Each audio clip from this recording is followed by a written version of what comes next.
সময়ের ক্যালেন্ডারে ডিসেম্বর 1 দ্বন্দ্বময় পাতা, যেখানে এক পক্ষ চায় নির্বাচন, আরেক পক্ষ চায় সংস্কারে বিশ্রাম। এই ছুটে চলা কি শুধুই ক্ষমতার, নাকি সত্যিকার পুনর্গঠনের? বাংলাদেশে আসন্ন জাতীয় সংসদ নির্বাচন নিয়ে যখন রাজনৈতিক উত্তাপ বাড়ছে, তখন একান্ত ভারসাম্যের বার্তা নিয়ে টোকিওর মঞ্চে দাঁড়ালেন অন্তর্বর্তী সরকারের প্রধান উপদেষ্টা ডক্টর মোহাম্মদ ইউনূস।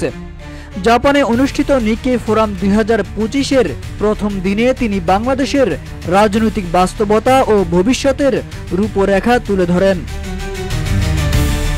ডক্টর ইউনূস বলেন, সব দল নয়, বাংলাদেশে কেবল একটি দলই ডিসেম্বরে নির্বাচন চায়।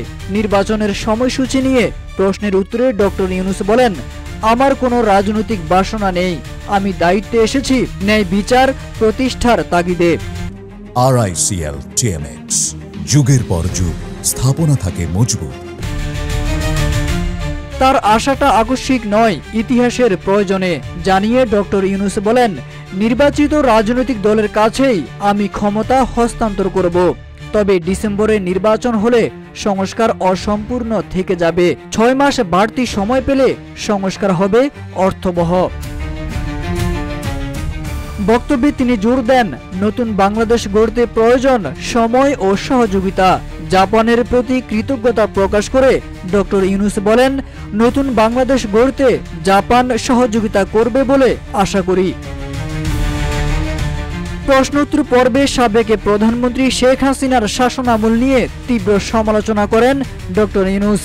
তিনি বলেন, গেল 16 বছরে গুম খুনের মতো অপরাধ হয়েছে, দেশ অর্থনৈতিকভাবে ধ্বংস হয়েছে, প্রতি বছর প্রায় $16 বিলিয়ন পাচার হয়েছে, বিরোধী মত দমনে গুম খুনের পথ বেছে নেওয়া হয়েছে। এই পরিস্থিতি থেকে দেশকে বের করে আনতেই অন্তর্বর্তী সরকার কাজ করছে বলে জানান তিনি।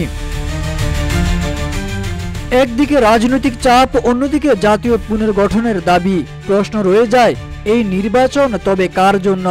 গণতন্ত্রের পূর্ণতাবাদের জন্য, নাকি তাড়াহুড়োর পেছনে লুকিয়ে থাকা একক ক্ষমতার পিপাসায়?